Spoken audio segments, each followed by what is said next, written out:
En el Evangelio de Marcos, capítulo 12, vamos a leer de los versículos 28 al 34.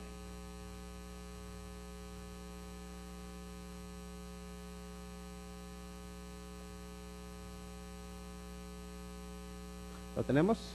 Marcos capítulo 12, vamos a leer del 12 versículos 28 al 34. Y sí, sé que lo leímos la semana pasada y no vamos a tratar el mismo tema, solo estamos tratando la continuación. Marcos capítulo 12 versículos del 28 al 34. Dice la palabra de Dios: acercándose uno de los escribas que los había oído disputar y sabía que les había respondido bien, le preguntó: ¿cuál es el primer mandamiento de todos? Jesús le respondió: el primer mandamiento de todos es: oye, Israel, el Señor nuestro Dios, el Señor uno es, y amarás al Señor tu Dios con todo tu corazón y con toda tu alma y con toda tu mente y con todas tus fuerzas. Este es el principal mandamiento. Y el segundo es semejante: amarás a tu prójimo como a ti mismo. No hay otro mandamiento mayor que estos. Entonces el escriba le dijo: bien, maestro, verdad has dicho, que uno es Dios y no hay otro fuera de él, y el amarle con todo el corazón, con todo el entendimiento, con toda el alma y con todas las fuerzas, y el amar al prójimo como a uno mismo, es más que todos los holocaustos y sacrificios. Jesús entonces, viendo que había respondido sabiamente, le dijo: no estás lejos del reino de Dios. Y ya ninguno osaba preguntarle. Vamos a orar. Señor, en el nombre de Cristo Jesús, te agradecemos por tu presencia entre nosotros. Te damos gracias por tu palabra y por favor te pedimos que nos ilumines, que alumbres nuestro entendimiento para que podamos comprenderla. Y por favor, danos un corazón sensible para ponerla en práctica. Señor, te rogamos de tu bendición y de tu dirección, en el glorioso nombre de Cristo Jesús. Amén. Hay un poema que dice, si bastan 4 notas de compás para entonar el mágico concierto, para abrazar el infinito incierto, bastan tus 4 brazos nada más. Haciendo referencia a la cruz, más bien al Señor que murió en la cruz. ¿Quién murió en la cruz? Cristo Jesús. El Señor Jesucristo nos abraza a lo ancho, nos abraza a lo largo, de forma horizontal y de forma vertical. Cristo es la manifestación del amor plena. Cristo es amor. Ahora, cuando la semana pasada estuvimos tratando acerca del amor, ¿verdad? Pero del amor a Dios. Porque el primer mandamiento, ¿cuál es? Oye, Israel, el Señor nuestro Dios, el Señor uno es. Dice: amarás al Señor tu Dios con todo tu corazón.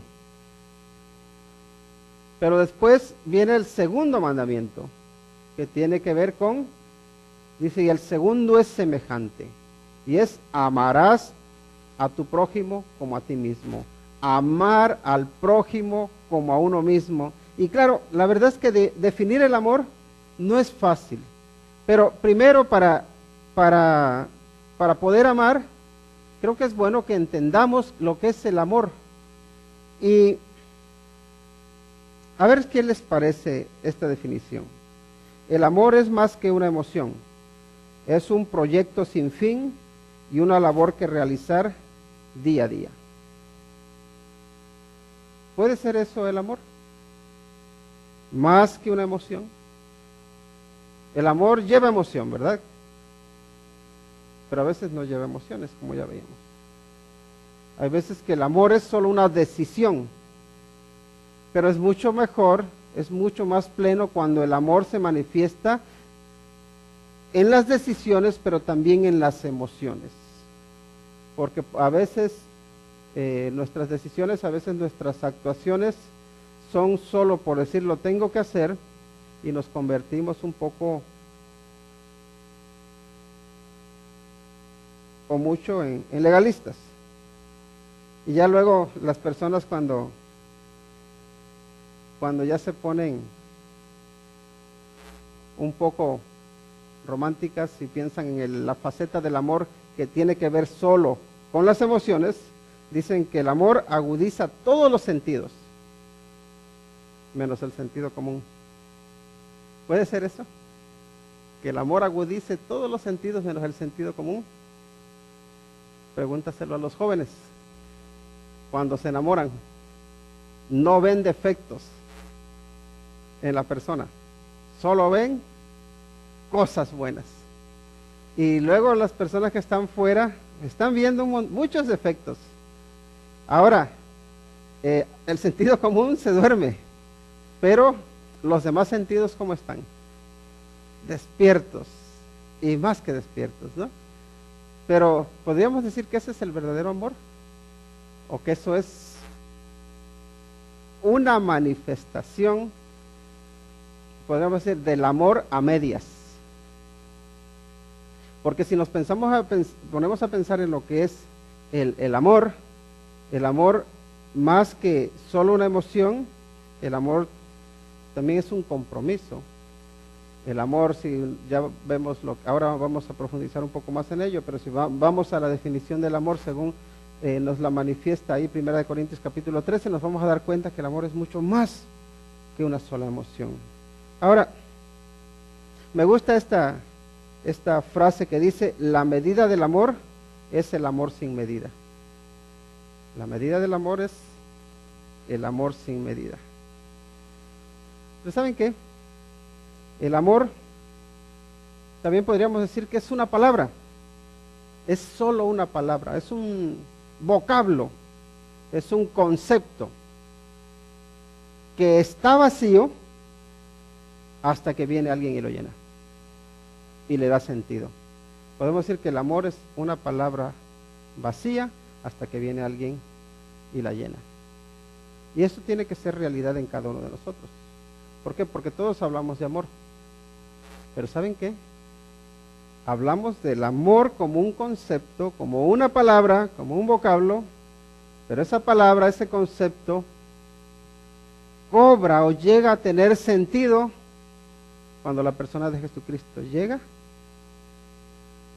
y le da sentido. Entonces es cuando realmente podemos decir, esto es el amor. Cuando vemos nuestra condición de seres pecadores, cuando vemos que estamos dirigiéndonos hacia la destrucción y llega el Señor Jesús y nos levanta y nos echa una mano. Entonces entiendes, la palabra amor cobra un sentido nuevo, un sentido diferente. Cuando nosotros estamos sin esperanza, cuando sabemos que estamos muertos en nuestros delitos y pecados, y llega el Señor Jesucristo y nos llena, y nos da esperanza, nos da una razón para vivir, cambia nuestro futuro, porque de pasar a ser destinados a la perdición eterna, pasamos a ser destinados a la vida eterna. De estar eternamente separados de Dios a estar eternamente con Dios. Hay un cambio. Cristo es la persona que da sentido a la palabra amor. Y cuando estamos hablando de la palabra amor, estamos hablando del amor ágape. El amor que se entrega sin esperar nada a cambio. Podemos decir que es el amor que se deleita con el bien del otro. El amor ágape es el amor que se deleita cuando al otro le va bien, cuando al otro le hace bien. Y claro, amor al prójimo requiere que haya amor. Y la pregunta que nos podemos hacer es, ¿hay amor en nosotros? ¿Hay amor en nuestra vida? ¿Hay amor en nuestro ser? ¿Está Dios en nuestra vida presente? ¿Está Cristo Jesús presente en nuestra vida o no? ¿Le conocemos? ¿Conocemos su amor? ¿O no? Entonces requiere la existencia del amor. Y esa es la primera pregunta que nos tenemos que responder nosotros, a nosotros mismos, para poder ser capaces de amar al prójimo. Y la pregunta otra que puedo hacer es, ¿quién es mi prójimo? ¿O qué es el prójimo? Ese es yo creo que un término que tenemos que aclarar. ¿Qué significa la palabra prójimo? Y la palabra prójimo viene de una raíz que significa próximo o cercano. Así que el prójimo es el próximo. Entonces la pregunta es, ¿quién es el próximo que está a ti? Él es tu prójimo, porque está cerca de ti, ¿no? Pero vamos a ahora ir un poquito más allá. Entonces ya sabemos qué es el amor, sabemos más o menos qué es el prójimo, y ahora ya iremos un poco más allá. Pero también tenemos que preguntarnos en quién se origina el amor. Dice 1 de Juan capítulo 4 versículo 7, amados, amémonos como unos a otros, porque el amor ¿qué? Es de Dios. Todo aquel que ama es nacido de Dios y conoce a Dios. ¿Dónde se origina el amor? ¿Quién origina el amor?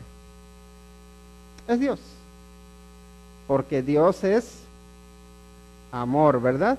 Dios es amor. Ahora la pregunta es esta, ¿se puede decir que el amor es Dios? Decimos que Dios es amor, pero ¿se puede decir que el amor es Dios?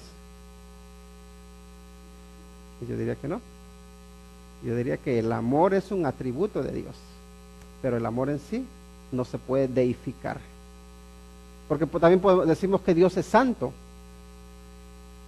y decimos la santidad es Dios. No, la santidad es un atributo de Dios. Dios es justo, y decimos que la justicia es Dios. No, la justicia es un atributo de Dios.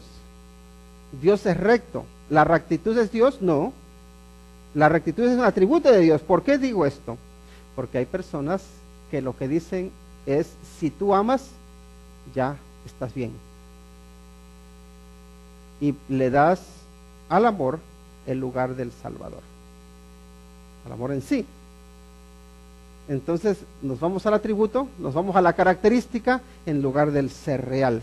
Y si queremos limitar a Dios solamente a una característica, a uno de sus atributos, vamos a tener a un Dios que no es el Dios que se revela en las Escrituras. A un Dios que nosotros lo hacemos según lo que nosotros queremos percibir. ¿Y por qué digo esto? Porque si se van a dar cuenta, hay personas que tienden a ser muy cariñosas. ¿Y saben qué es lo que van a destacar? El amor de Dios. Siempre tengo que decir, pero es que hay que amar. Y para todo es que hay que amar. Y cuando hay una injusticia, no van a destacar el que la justicia también hay que respetarla, sino todo es por amor. Pero no, también hay justicia, también hay santidad. Y por ejemplo, las personas que suelen ser muy justicieras, cuando hablan, cuando algo sucede y piensan en Dios solo como ese Dios justiciero que hace justicia, todo lo llevan al terreno de ¿qué?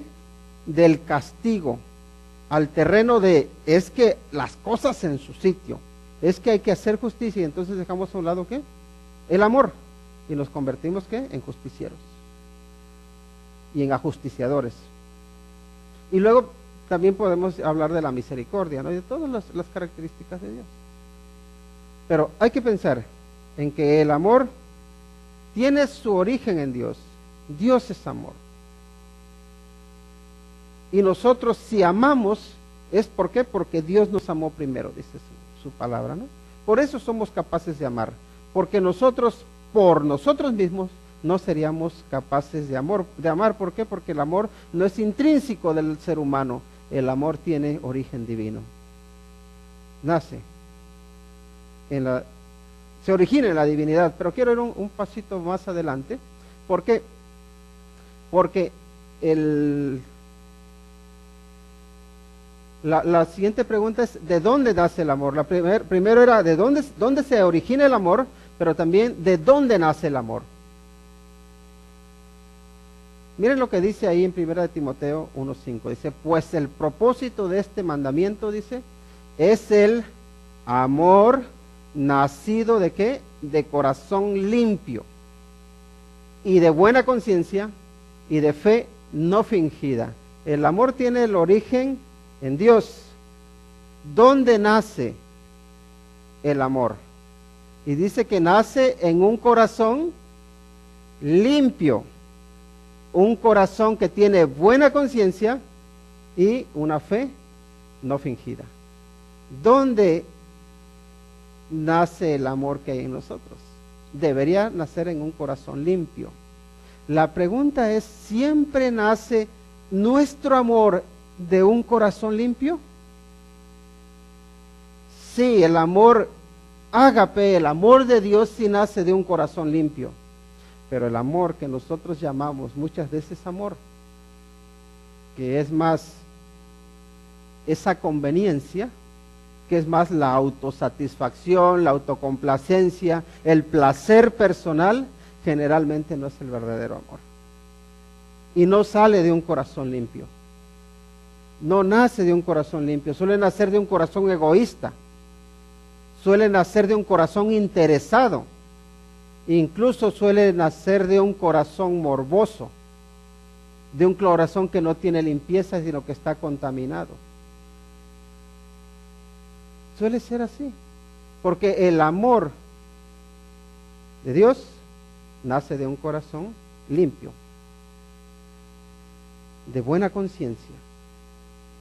Y tener una buena conciencia, aquí está relacionado con tener una conciencia justificada, tener una conciencia que ha sido lavada, que ha sido limpiada. La pregunta es, ¿qué clase de conciencia tenemos?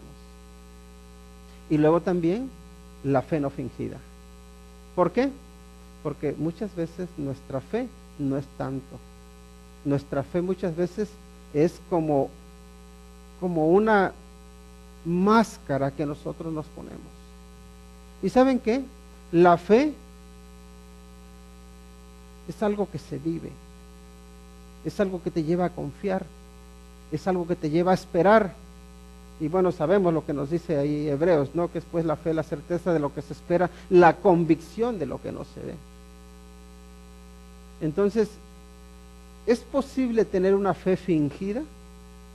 Y vaya que es posible, muy, muy posible. Lo que pasa es que, ¿de qué nos beneficiará una fe fingida?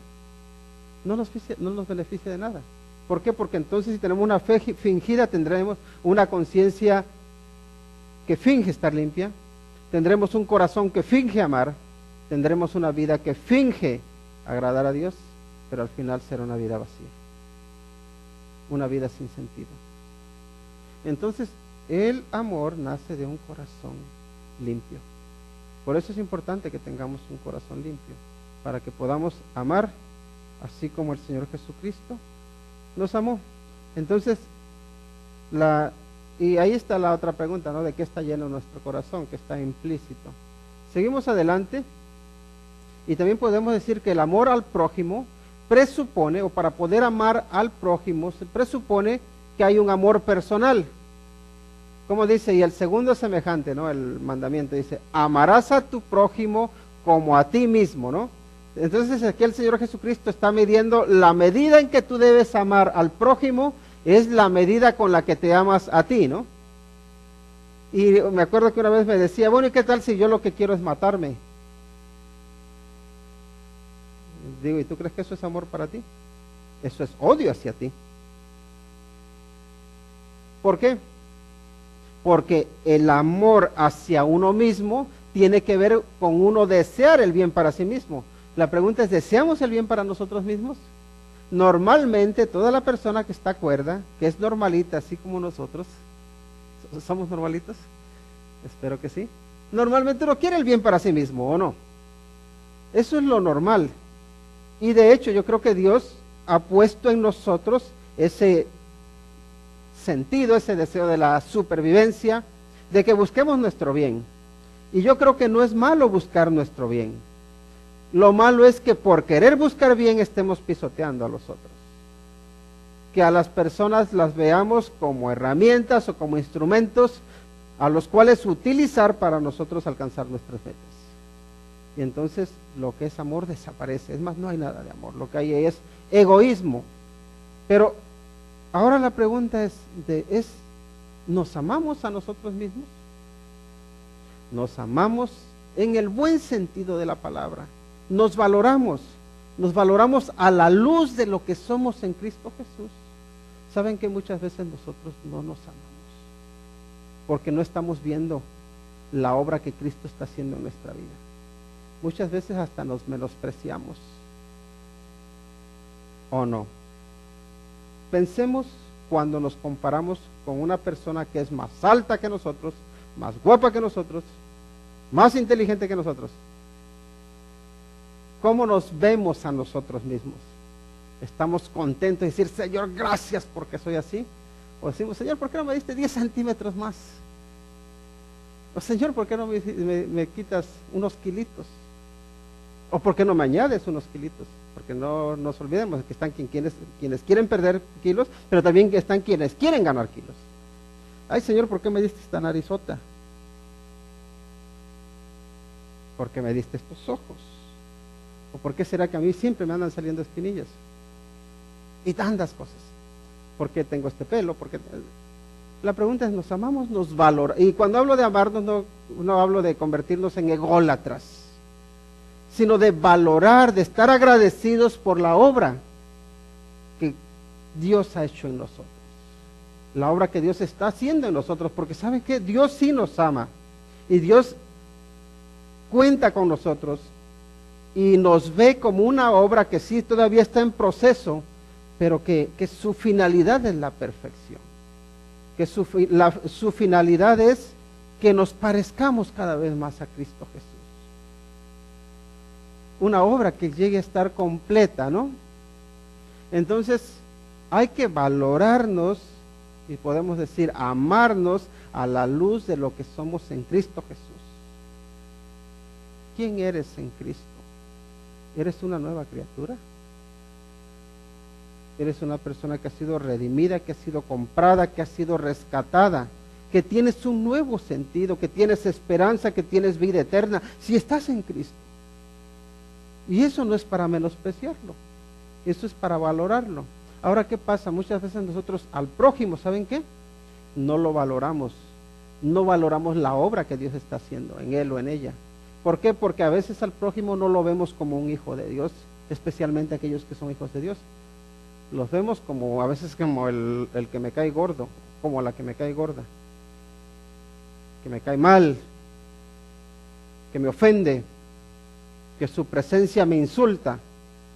Y no pensamos, pero si es un hijo de Dios, si es una hija de Dios, si Dios está trabajando en él, está trabajando en ella. Entonces presupone un amor personal, que nosotros nos valoremos a la luz de lo que somos en Cristo, de lo que Dios ha hecho por nosotros, de lo que ha hecho de nosotros. Y ya les decía, sin tener un concepto de ti mismo más alto del que debes tener, porque también o no llegamos o nos pasamos, ¿no?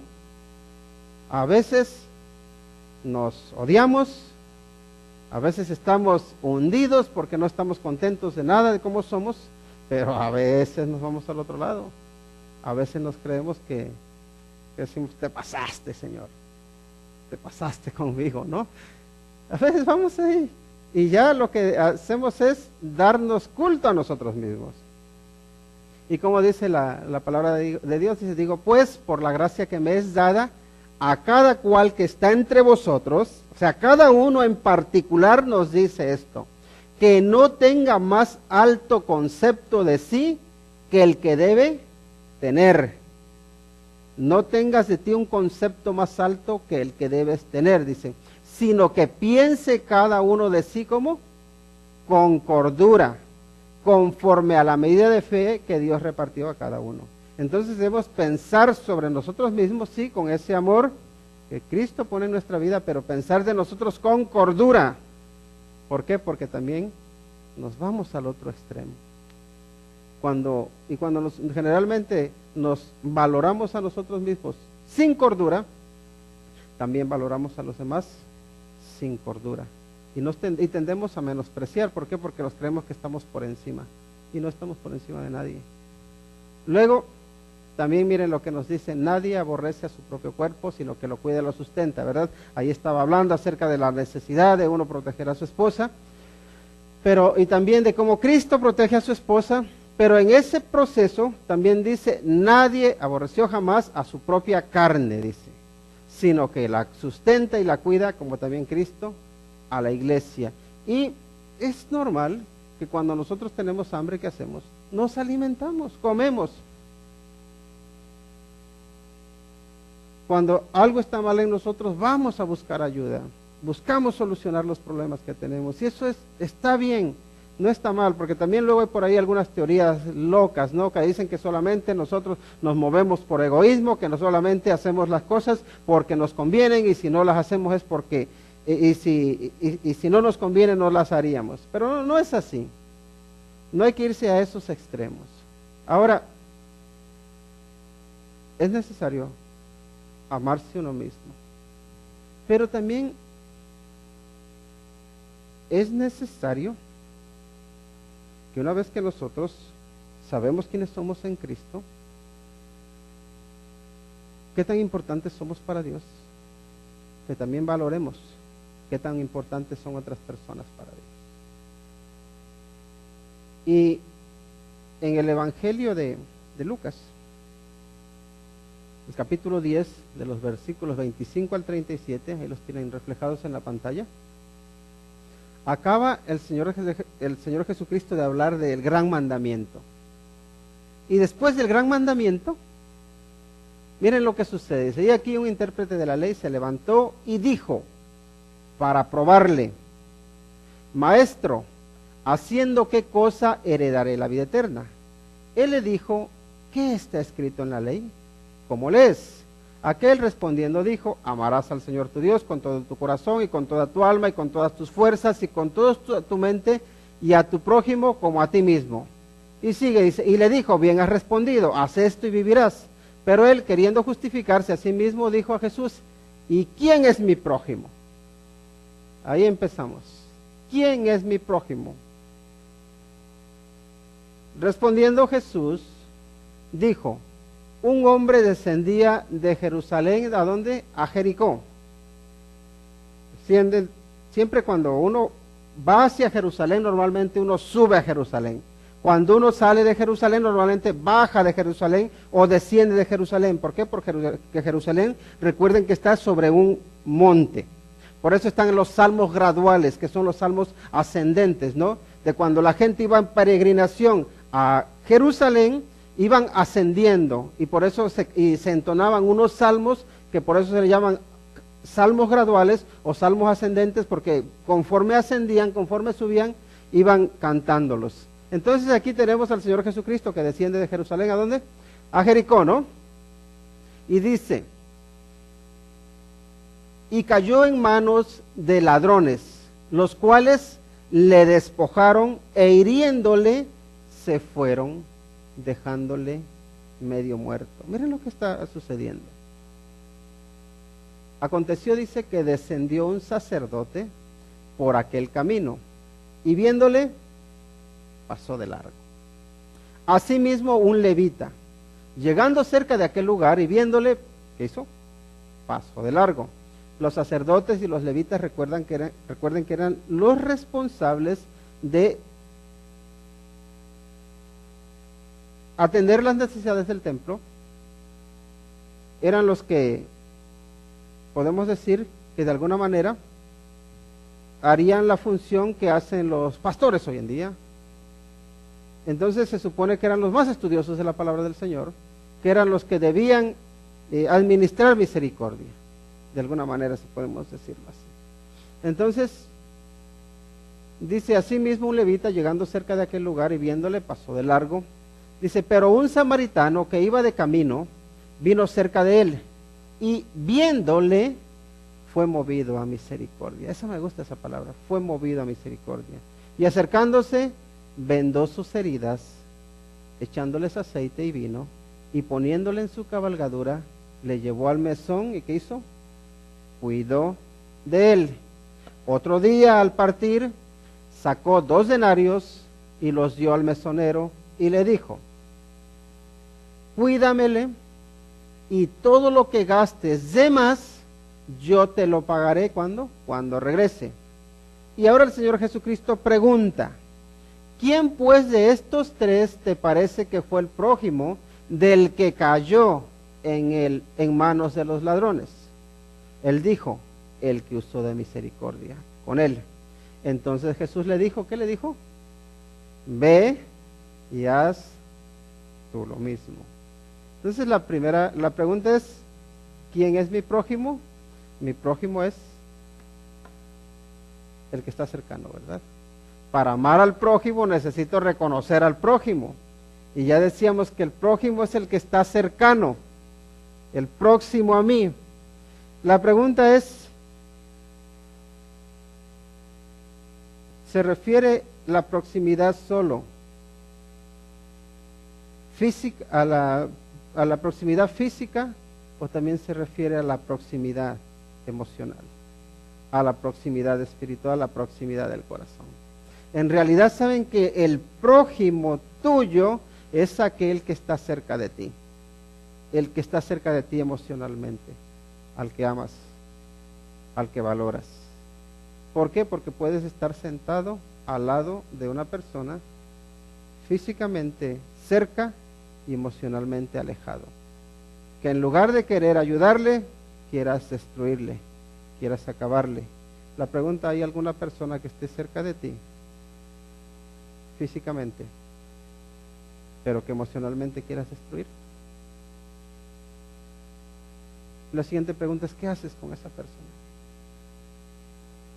¿La dejas que se vaya?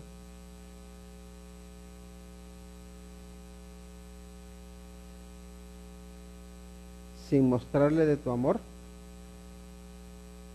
¿La dejas que no, o más bien le impides que llegue a ser prójimo tuyo? ¿O también estás dispuesto o dispuesta a reconocerle como tu prójimo, como tu próximo o como tu próxima? La pregunta es, ¿tienes rencor, tienes odio contra alguien que pueda estar dentro de esta misma iglesia?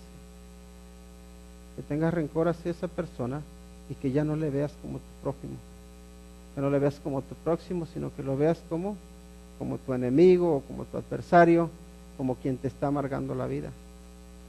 ¿Cómo vemos a las personas?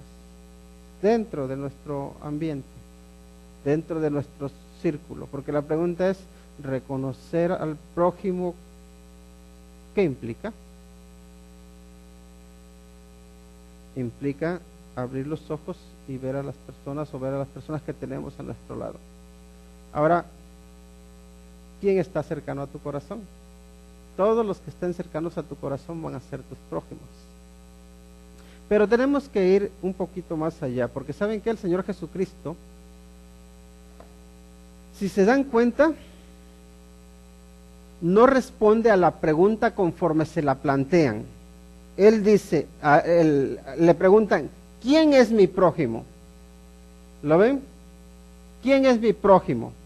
Y el Señor Jesucristo dice en el versículo 36, ¿quién pues de estos 3 te parece que fue, ¿cómo? El prójimo del que cayó en manos de los ladrones? No es, ¿quién es tu prójimo? La pregunta es, ¿eres tú prójimo? ¿Sí ven la diferencia? ¿Soy yo prójimo de los demás? ¿Estoy yo cercano a los demás? ¿O por el contrario, me he blindado mi corazón para no ser prójimo de nadie? Y reconozco que hay muchas razones por las cuales nosotros podríamos llegar a decir yo ya no soy prójimo de nadie. ¿Cuáles son las muchas razones? Cuando se nos ofende, cuando se nos hace daño, muchas veces decidimos cerrar la puerta de nuestro corazón y decimos ya no voy a ser el tonto de nadie, a veces decimos. Y cerramos nuestro corazón, decidimos no ser prójimos.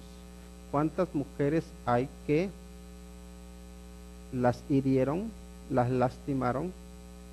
El hombre le falló, le fue infiel y dijo, nunca más me vuelvo a enamorar de nadie. A nadie más le daré mi corazón. ¿Por qué? Porque me han fallado. Con los hombres también pasa lo mismo. Los hombres muchas veces decidimos cerrar nuestro corazón porque nos han fallado, porque nos han ofendido, porque nos han hecho daño. Y podríamos incluso hasta justificarnos por lo que nos han hecho. Pero ¿saben qué? Nosotros mismos sabemos que nos estamos encerrando en la amargura, nos estamos encerrando en el rencor y estamos negando la posibilidad de que Cristo ame a través de nosotros. ¿Cuánto daño has padecido? ¿O cuánto daño necesitas padecer para que tu corazón se cierre a la posibilidad de ser prójimo? ¿Cuántas traiciones?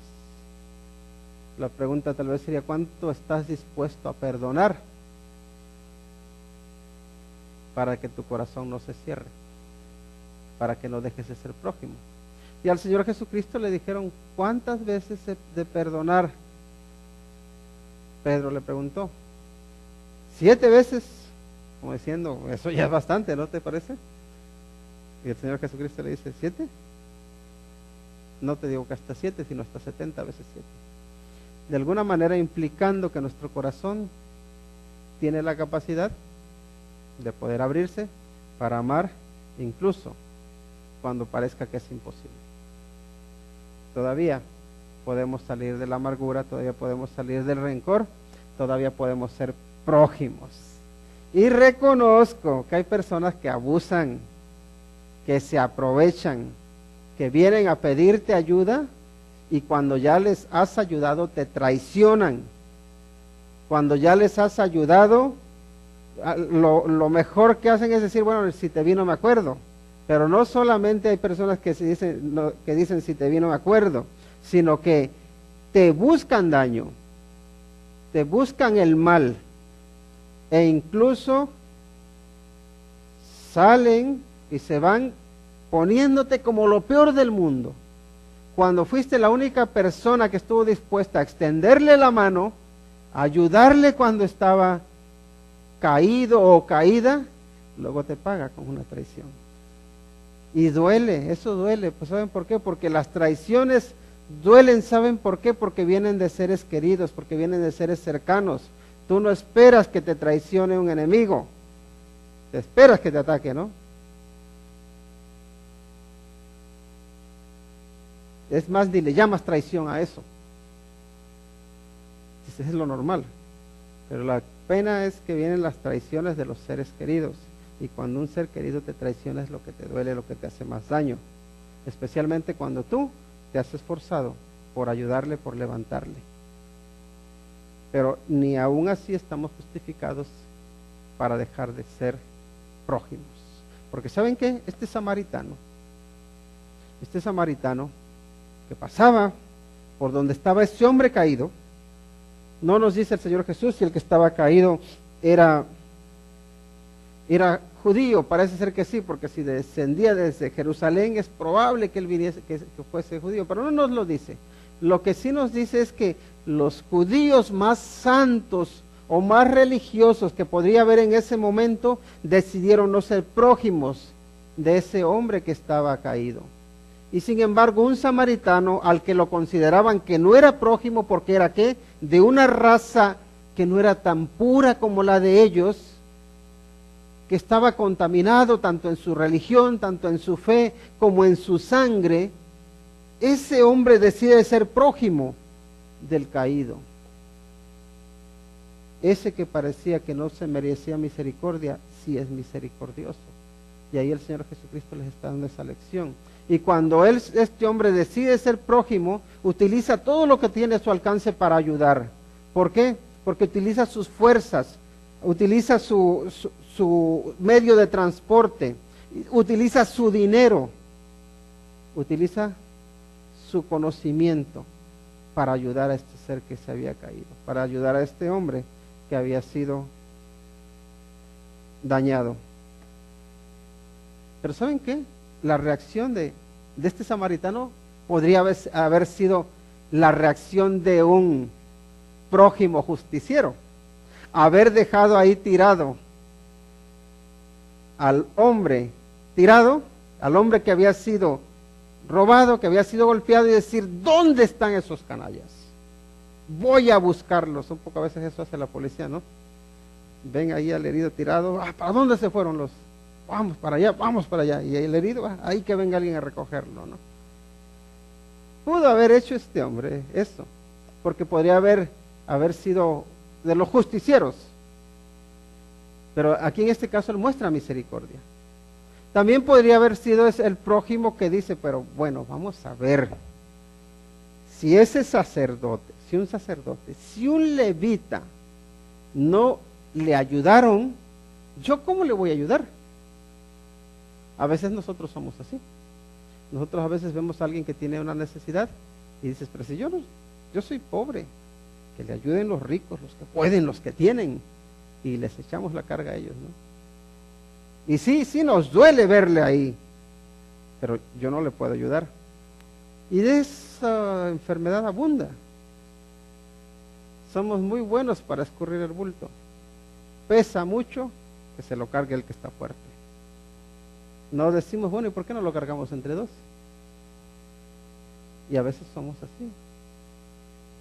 Pero la actitud que tiene este hombre no es esa. Yo lo que tengo lo pongo al servicio del Señor. Y ser prójimo, la verdad es que requiere estar dispuestos a perder. La pregunta es, ¿estás dispuesto a perder por ayudar? Eso es amor.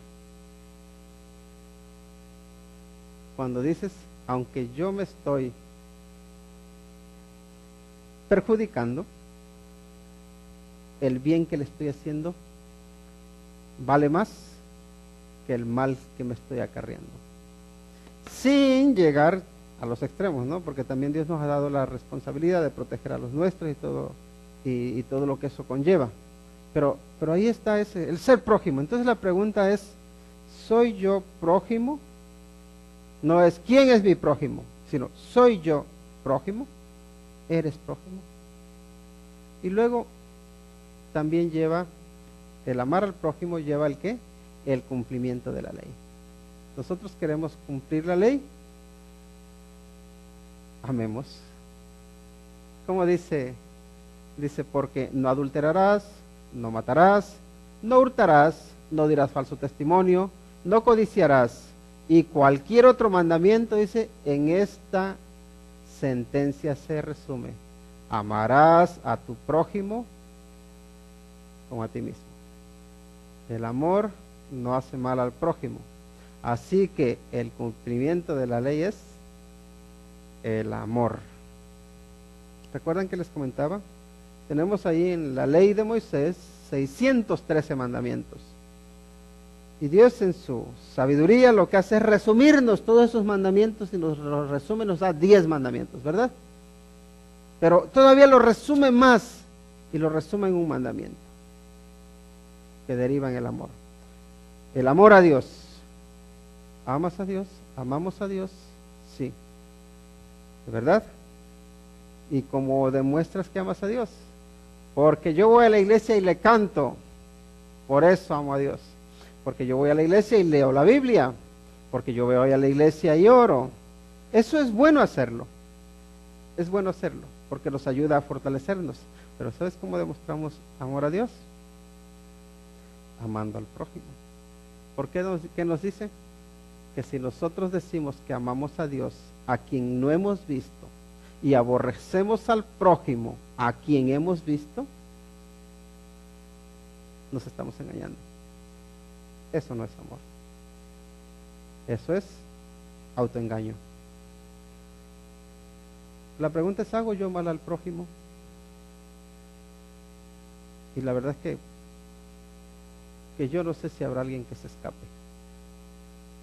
Porque a veces hacemos mal de palabra, a veces de hecho. Pero lo cierto está que en el hecho de que es posible amar al prójimo, es posible ser prójimo. ¿Por qué? Porque el amor de Cristo se ha manifestado en nuestros corazones. ¿Se ha manifestado el amor de Cristo en tu corazón? Esa es mi pregunta.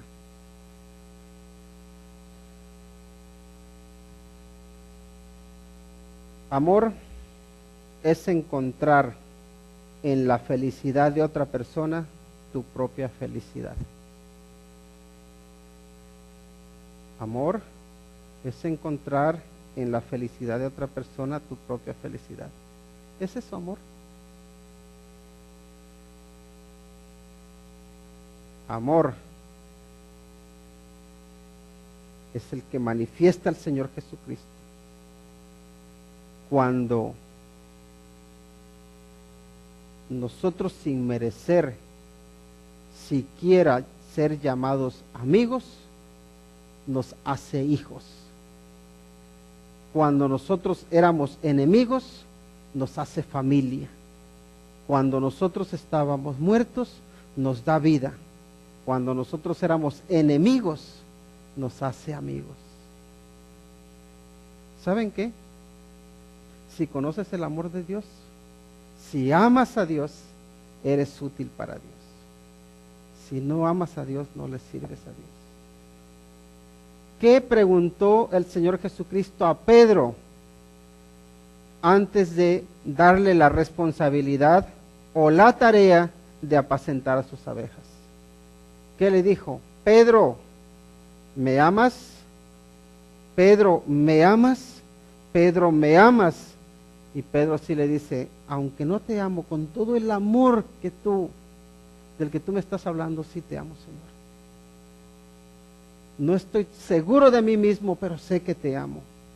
Y cuando el Señor Jesucristo escucha esa respuesta de que Pedro le ama, le dice, Pedro, me sirves, apacienta mis ovejas. Y a cada uno de nosotros, el Señor Jesucristo nos pregunta a nivel individual, ¿me amas? ¿Me amas de verdad? Examina tu corazón y respóndete, ¿amo a Dios de verdad? ¿O para mí Dios no es más que pura teoría? No es más que un concepto, no es más que una palabra, pero no es personal. Si tu amor para Dios no es personal, si es solamente una palabra, si no le amas, no le sirves. No somos útiles para el Señor. ¿Por qué? Porque en la definición del amor, antes de que nos la dé el apóstol Pablo, nos dice que si no amamos, no somos nada. Lo que hacemos no sirve de nada. Si yo hablase lenguas humanas y angélicas y no tengo amor, vengo a ser como metal que resuena o címbalo que retiñe. Si yo hablo lenguas humanas y angélicas, y si yo digo que hago o dejo de hacer, soy como esas nueces que hacen ruido, pero que no tienen una melodía. Si tuviese profecía y entendiese todos los misterios y toda ciencia, y si tuviese toda la fe, de tal manera que trasladase los montes y no tengo amor, nada soy. Y si repartiese todos mis bienes para dar de comer a los pobres, fíjense lo que está diciendo, si yo reparto todos mis bienes para dar de comer a los pobres, y si entrego mi cuerpo para ser quemado y no tengo amor, de nada me sirve.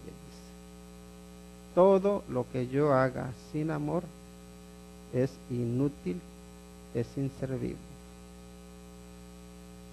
Y luego ya nos dice, ¿el amor qué es el amor? El amor es sufrido, el amor es benigno, el amor no tiene envidia, el amor no es jactancioso, el amor no se envanece, no hace nada indebido, no busca lo suyo, no se irrita, no guarda rencor, no se goza de la injusticia, se goza de la verdad, todo lo sufre, todo lo cree, todo lo espera, todo lo soporta. El amor nunca deja de ser. Y ahora permanecen la fe, la esperanza y el amor. Estos tres, pero el mayor de ellos es el amor. Pidámosle a Dios que nos ayude a amar con su amor. Porque saben que si amamos con el amor carnal, nos estamos engañando. Vamos a orar. Dios Santo, en el nombre de Cristo Jesús, te damos las gracias porque nos amas, porque nos tienes paciencia, porque no nos dejas solos, porque nos levantas cuando caemos y porque nos perdonas cuando nos arrepentimos, porque nos limpias cuando nos ensuciamos,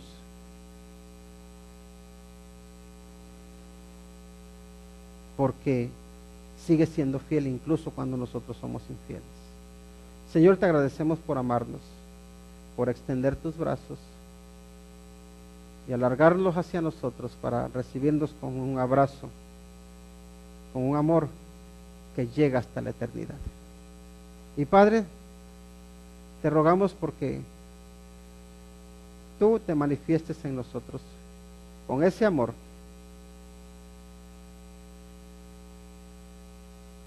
que es capaz de dar esperanza, que es capaz de dar consuelo. Ayúdanos, Señor, a amar. Ayúdanos a reconocer a nuestro prójimo y ayúdanos a ser prójimos. Ayúdanos, Señor, a que nuestro corazón no se aleje